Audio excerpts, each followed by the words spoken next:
Ja stundu laikā bērnam iesāpās vēders vai starpbrīdī nedod Dievs gūst kādu traumu, viņu parasti ved kur? Pie skolas medmāsas. Cēsīs turpmāk vedīs pie administratora. Ministru kabineta noteikumi paredz, ka par profilaktiskās veselības aprūpes un pirmās palīdzības nodrošināšanu skolā atbild skolas direktors. Skolā izglītības programmas īstenošanas laikā ir pieejama vai no ārstniecības persona, māsa vai ārsta palīgs, vai pirmās palīdzības sniegšanā apmācīts izglītības iestādes darbinieks. Tāpat šādam darbiniekam jābūt klāt sporta pasākumu un citu tādu pasākumu norises laikā, kas saistīti ar paaugstinātu risku skolēnu veselībai un dzīvībai. Analizējot MK noteikumus, Cēsu novada domē jūnija sēdē pieņemts lēmums, ka pašvaldība ārstniecības personu finansēs tikai tajās izglītības iestādēs, kas paredzētas bērniem ar īpašām vajadzībām. Pārējo skolu direktoriem ir iedots budžets, kas jāsadala starp skolu atbalsta personālu un jāizlemj, vai viņš var atļauties medmāsu, kurai jāmaksā atbilstoša alga, vai nevar. Divās izglītības iestādēs medicīnas māsas funkcijas jau pilda administrators, kas ir izgājis pirmās palīdzības kursus. Šie noteikumi stājas spēkā ar 1. janvāri. Un ir jau direktori, kuri jau ir pieņēmuši lēmumu. Piemēram, viena liela pilsētas skola, viņi nealgos un viņiem nav medicīnas māsa, bet viņiem šo funkciju veids dežurants.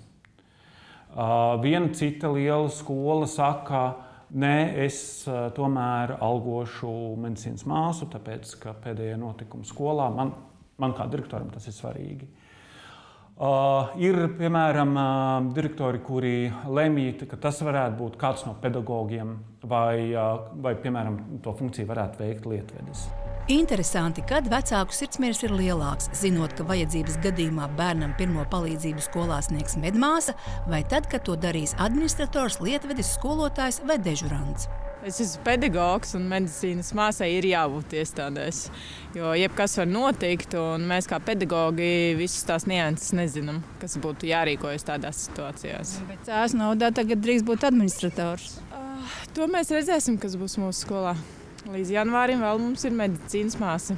Uzskatu, ka ir vajadzīga medicīniskā izglītība. Es pati esmu pirmskolas izglītības skolotāja. Līdz ar to man ir pati uzskatu to, ka mēs esam plašs profilu speciālisti un labi mēs mācamies, bet medicīnas darbinieks ir tas, kuram ir tā izglītība un kurš vairāk sapratīs no šīm situācijām, jo ir visādas situācijas. Man vienkārši liekas, ka tas ir normāli, kad izglītības iestādēs ir jābūt. Tas, man liekas, ir pilnīgi adekvāti, kad ir, teiksim tā, cilvēki ir atbilstošu zināšanām, tam nevis tur administrators iet un dakterē bērnu. Tomēr domes vadība ir pārliecināta, certificēta ārstniecības kabineta skolās nav, tātad ārstnieciskās manipulācijas tik un tā uz vietas nenotiek.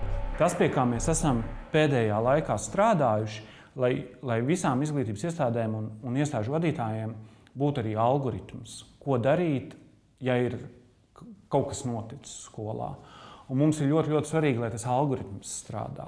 Lēmuma pieņemšana domē nebūtu nav bijusi vienprātīga. Par medicīnas māsas vietas saglabāšanu veltīgi cīnījusies opozīcija. Ja izglītības iestādē ir nodarbināta ārstniecības persona, tad var papildināt aptieciņu ar medicīnas ierīcēm un bezrecepšu zālēm. Tā ir būtiska atšķirība. Ja tāda personāla nav, administrators to nevar rīkoties. Nav jau tā, ka mums katru dienu ir arī izglītības iestādēs un mums visi slimi bērni un tā tālāk. Nav jau arī tā, bet, kā zināms, arī pagala reiz gadā šauj un var būt. Un tad, kad pienāks tā X stunda, un Dievs dod, lai viss labi beidzās. Cēsu valsts ģimnāzijas vecāku padomes mācību gadu pirmajā sēdē vecāki bijuši pamatīgā neizpratnē, uzzinot, ka ar 1. janvāri medicīnas māsas skolā iespējams nebūs. Ikgadējā vecāku aptauja runā pati par sevi.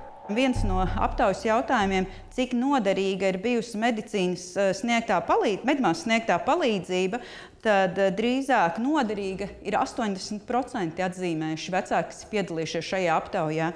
Liekas, ka tā ir manipulācija ar skolu vadību.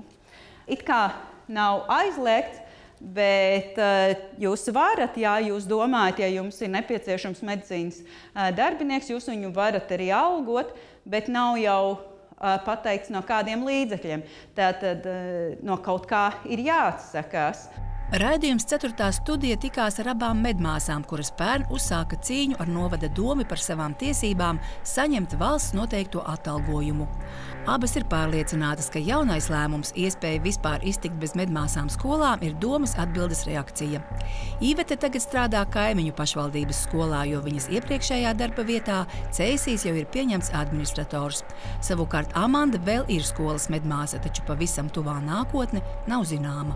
Mēs ar savu izglītības iestādes vadītāju runājuši, kāds tad ir tas piedāvājums gan par darba samaksu, ja tam administratoram, teiksim, darba laika, viss nav, jo izglītības iestādēm jau nav šī lēmuma vēl. Abām medmāsām ilgajā darba pieredzē bijušas dažādas situācijas, par kurām viņas ir pilnīgā neizpratnē.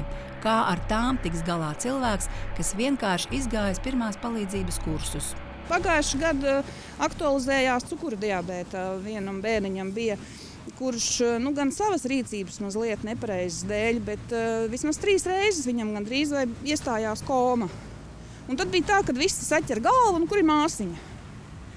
Ko viņi darīs tagad? Man ir atstāts bērns, un nevienu klāt nav, jo skolotājs saka, bet man ir stunda, man visa klase tur sēž. Tātad šo atved kaut kur noliek un aiziet uz stundu, nepaziņojot. Otra lieta ir, ka ir ļoti daudz cilvēku, kuriem paliek slikti, ja redz asins.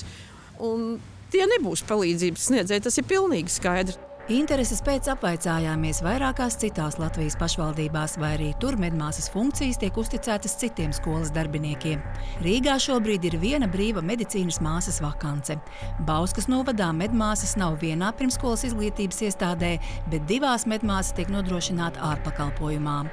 Talsu un Balvu novadā medmāsas ir visās skolās, bet Cēsu novada kaimiņa, Valmieras novada pāris skolās šobrīd ir medmāsas vakances, taču kopumā visās izglītības iestādēs medmāsas pakalpojumi ir nodrošināti. Jana Vītoļņa, Igors Stāts, 4. studija.